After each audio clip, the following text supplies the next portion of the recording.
Manapság világszerte népbetegség az elhízás, és ez alól Magyarország sem kivétel. Statisztikák szerint a magyarok 60%-a túlsúlyos. Egyre jobban már gyerekek is veszélyeztetve vannak.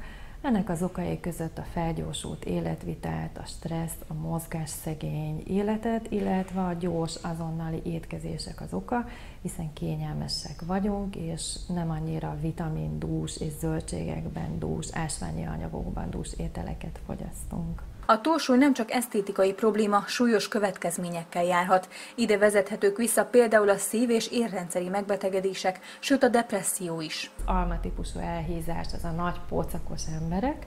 Ennél olyan szervi megbetegedések felé mehetünk el, mint például a szív- és koszorúér megbetegedések, vagy a diabétesznek a kialakulása, míg a körte alakúnál elsősorban a fenékre és a combra hízunk, tehát itt a láb, ér, vízért problémákkal találkozhatunk szemben. Ahhoz, hogy a tüneteket sikeresen kezeljük, fontos a megfelelő életmód kialakítása.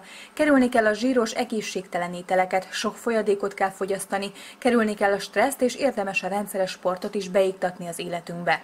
Ami a legjobb tipp, hogy sokszor keveset tegyünk, főleg vitamindús, ásványokban gazdag anyagokat. Ha viszont szervi ok áll fent, például egy pajzsmirigy alultermelődés, akkor egy szerves jódot javaslok, egy alga kivonatos jódkivonatot, hiszen a jódnak a szervezetbe való juttatása alapján meg tudjuk állítani a pajzsmirigynek az alultermelődését, és ezáltal az elhízás is megáll.